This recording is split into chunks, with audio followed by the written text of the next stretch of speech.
Selamat pagi Ibu-Ibu. Pagi. Selamat datang di pelatihan pada pagi hari ini. Terima kasih atas kehadirannya dan untuk supaya acaranya lancar, pelatihannya lancar, mari kita berdoa sesuai dengan agama dan keyakinan kita masing-masing. Berdoa mulai. Berdoa selesai. Terima kasih. Kemudian saya akan perkenalkan diri saya. Saya Darmawan Wicaksono. Saya lulusan dari UNAS, Sarjana Ekonomi tahun 90. Saya sudah bekerja di 4 tempat selama hidup saya. Dimulai dari tahun 90 sampai tahun 99 saya kerja di Bank Media. Kemudian selanjutnya dari tahun 99 sampai 2007 saya bekerja di Bank Permata. Kemudian dari tahun 2007 sampai 2011 saya bekerja di Bank Bumi Putra. Dan dari tahun 2011 hingga terakhir saya pensiun tahun 2024 saya bekerja di Bank OCBC. Ini ada nomor handphone saya, ada alamat email saya. Jika Ibu ada hal yang mau ditanyakan atau diskusi apa, silakan menghubungi. Oke, selanjutnya saya akan menyampaikan tata tertib selama pelatihan.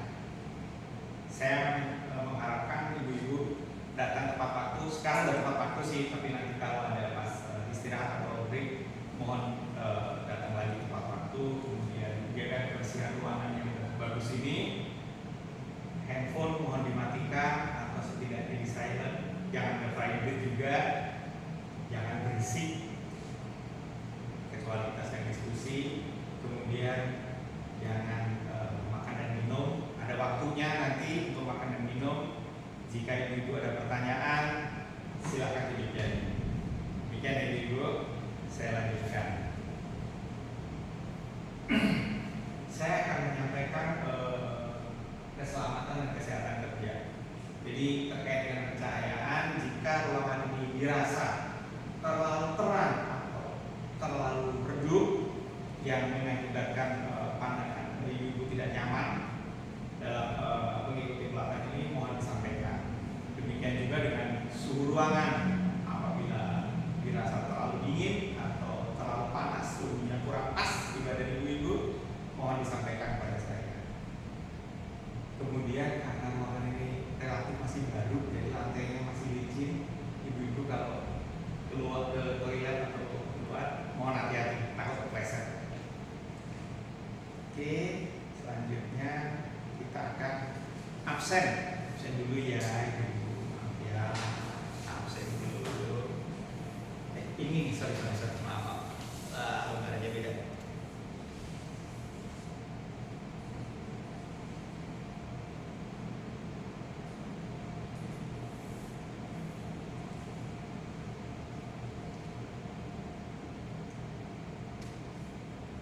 Oke, terima kasih. Oke, setelah kita absen, hadir semua, saya lanjutkan.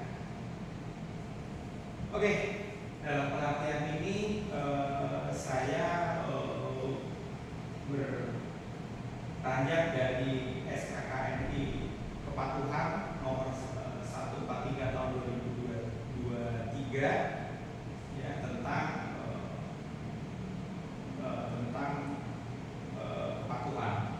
Oke, dari SKKNI tersebut saya mengambil UK nomor K64 KPT 00.011.2 dengan judul memberikan advice dan atau opini kepatuhan. Dan saya mengambil EK nomor 2, kebetulan judulnya sama, yaitu memberikan advice dan atau opini kepatuhan. Dari EK 2 ini ada kriteria unjuk kerja, ada 3 poin, yaitu 1, perumusan permasalahan, dianalisis kesesuaian kepatuhannya berdasarkan ketentuan internal dan ketentuan perundang-undangan. Yang kedua, alternatif pemecahan masalah atau bahan advis dan atau opini kepatuhan dianalisis berdasarkan ketentuan internal dan ketentuan perundang-undangan yang berlaku. Dan yang ketiga, kesimpulan advis dan atau opini kepatuhan ditentukan berdasarkan hasil analisis. Dari rangkaian tiga ketentuan tersebut, hari ini pelatihan yang akan saya sampaikan berjudul memberikan advice dan atau opini kepatuhan. Saya lanjutkan ya. Oke. Tujuan pelatihan kita pada hari ini apa sih? Tujuan pelatihannya adalah, jadi setelah selesai mengikuti pelatihan, setiap peserta akan mempunyai kompetensi untuk menjelaskan cara merumuskan dokumen pemecahan permasalahan kepatuhan berdasarkan ketentuan internal dan ketentuan perundang-undangan yang berlaku. Kemudian manfaat pelatihannya adalah setiap peserta setelah selesai mengikuti pelatihan akan mempunyai kompetensi, kemampuan untuk merumuskan dokumen pemecahan permasalahan kepatuhan berdasarkan ketentuan internal dan ketentuan perundang-undangan yang berlaku. Jadi memang pelatihan kita hari ini akan banyak bermain dengan ketentuan dan perundang-undangan yang ada di negara kita. Saya ingin lanjutkan. Oke. Kemudian bagaimana cara menyusun permasalahan? Bagaimana cara menyusun dokumen perumusan permasalahan kepatuhan? Dalam pelatihan ini saya mengambil contoh permasalahan kepatuhan adalah terkait dengan permasalahan kredit. Jadi kita harus fokus terlebih dahulu kepada permasalahan kepatuhan itu apa gitu. Dalam hal ini kredit. Kemudian setelah kita fokus, kita tuh harus mengumpulkan peraturan-peraturan terkait dengan kredit yang diterbitkan oleh OJK atau peraturannya itu biasanya disebut dengan POJK, Peraturan Otoritas Jasa Keuangan, maupun BI Bank Indonesia atau peraturannya itu disebut dengan PBI, Peraturan Bank Indonesia. Nah, setelah kita kumpulkan, kemudian kita rangkum pasal-pasal dalam POJK dan atau PBI yang berhubungan dengan kredit itu. Saya ambil dua contoh dari PBI dan POJK itu. Contoh pertama, PBI nomor 17/3 dan PBI/2015 tentang kewajiban penggunaan rupiah di wilayah negara kesatuan Republik Indonesia. Terus yang kedua tentang POJK nomor 40/03/2019 tentang penilaian kualitas aset bank umum. Oke, sedikit tambahan ini aja. Jadi pemberian nomor PBI itu antara nomor yang di depan 17 dan di belakangnya tahun biasanya itu selisih, bukan biasanya, selalu selisih dua angka. Kalau di depan 17, di belakang 15. Kalau di depan 16, di belakang 14, demikian seterusnya. Nah, khusus untuk POJK beda format dengan PBI, tapi biasanya kalau POJK itu titiknya 03 itu biasanya peraturan untuk perbankan. Demikian. Saya lanjutkan. Oke. Jadi advis kepatuhan itu tuh apa sih, gunanya untuk apa sih gitu ya. Jadi advis kepatuhan itu adalah pengetahuan tentang perlunya apa. Jadi maksudnya digunakan untuk teman-teman di bisnis, di unit bisnis gitu dalam memberi, terutama bisnis kredit ya, itu agar mereka itu mengerti batas maksimum pemberian kredit kepada individu. Kemudian mereka juga memahami kriteria aset yang berkualitas, maksudnya memahami kriteria aset yang berkualitas lancar hingga macet. Kenapa mereka perlu tahu? Karena akan ada pencadangan antara lancar dan macet itu beda pencadangannya yang nanti akan berdampak ke laba rugi bank itu sendiri. Kemudian teman-teman di bisnis itu juga mampu menilai agunan yang layak dijaminkan sebagai jaminan kredit. Demikian saya lanjutkan. Oke, nah apa sih dampaknya gitu ya selanjutnya setelah kita tahu dampaknya, dampak kesalahan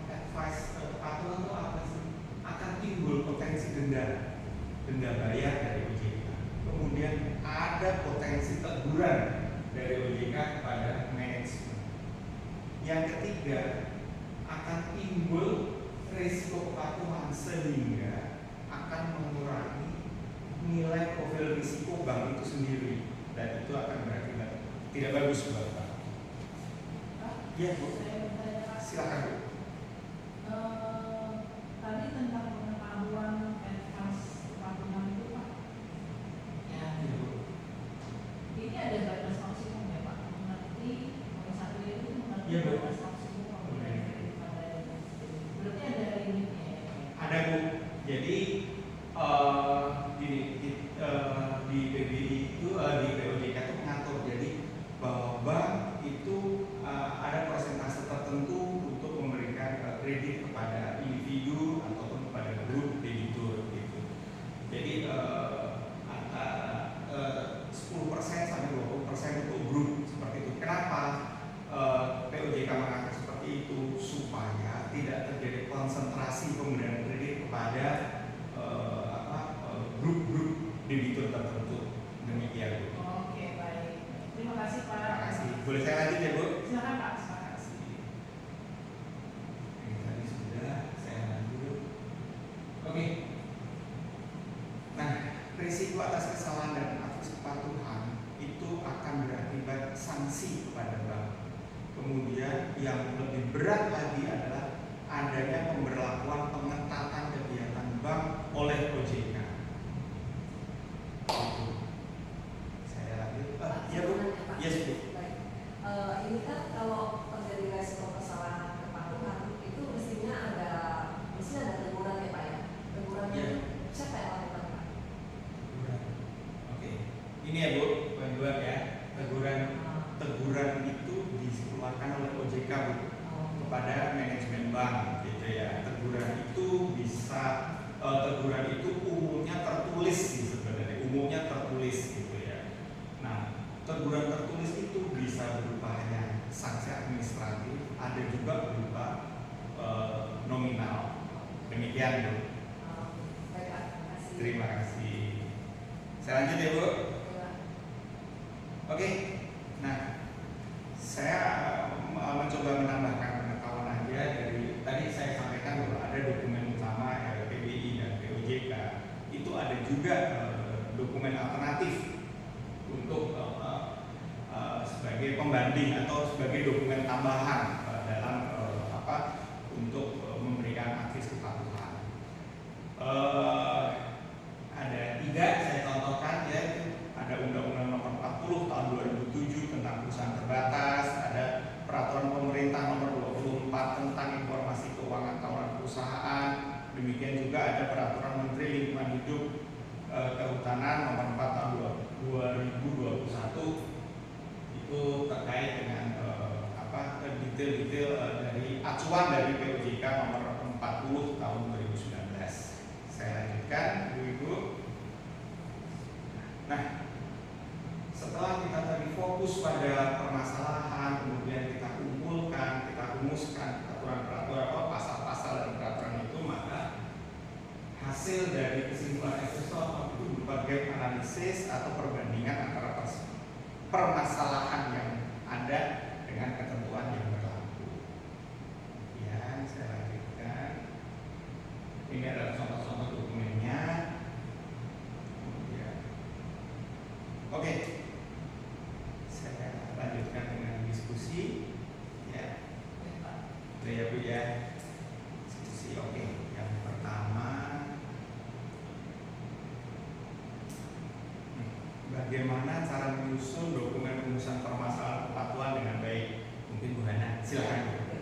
Baik, jadi untuk menyusun dokumen rumusan permasalahan kepatuhan yang baik, kita harus mengetahui dan fokus kepada permasalahannya. Itu yang pertama.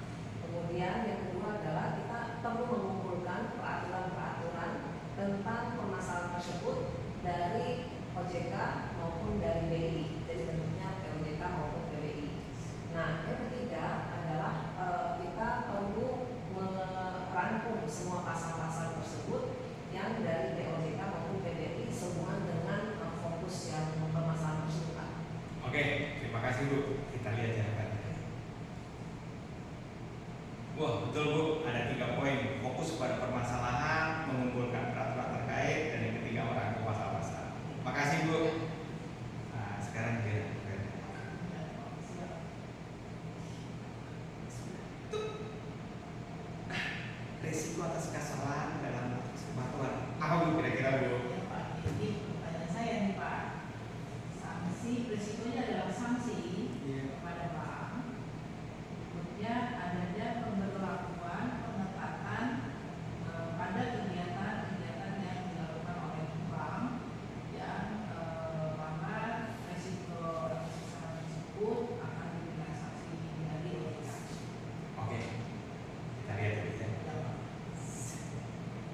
Betul Bu, ada 2 poin.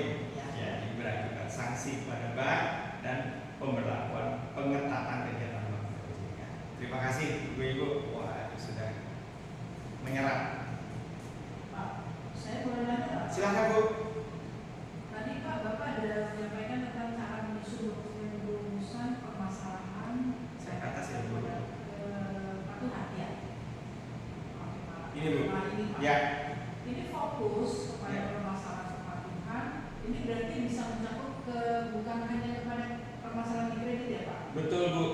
Tergantung nanti permasalahannya seperti apa. Itu di bank itu kan macam-macam. Mungkin masalah operasional terkait dengan pembukaan cabang seandainya, atau mungkin terkait dengan bank insurance seandainya, seperti itu. Menyeluruh ya Pak. Ya. Semua kegiatan yang dilakukan oleh bank. Ya, betul. Semua ada dokumennya ya Pak. Ada, betul. Termasuk ketentuan dan aturan ya Pak. Ya, betul. Ada ininya ya. Ya. Ya. Oke Bapak, terima kasih. Terima kasih. jawabannya. Terima kasih. Saya lanjutkan.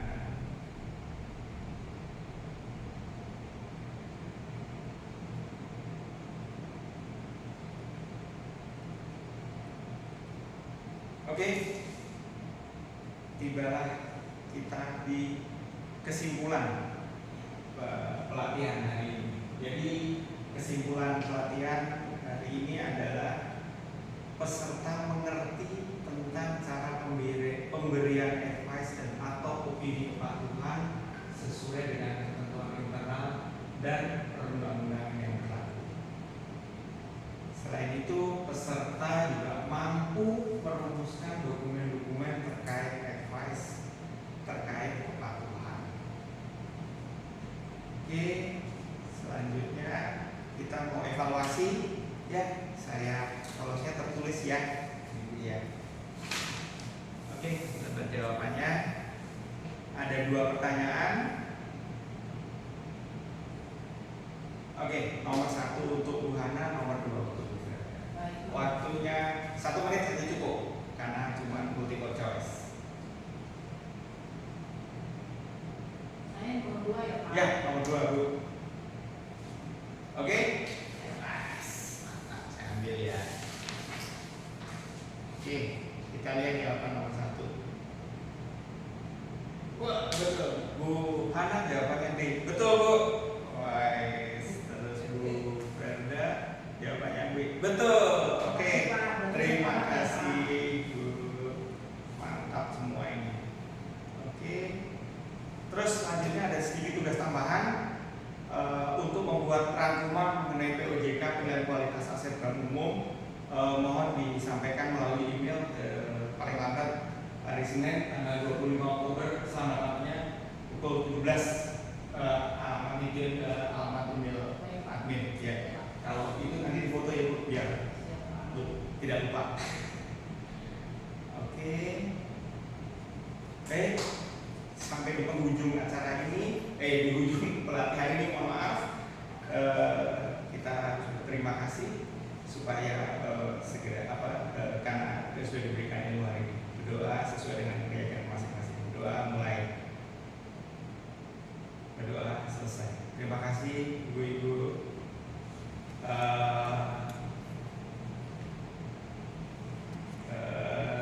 Tadi itu yang apa ya? Udah Pak, kami kita berdua sudah Udah ya.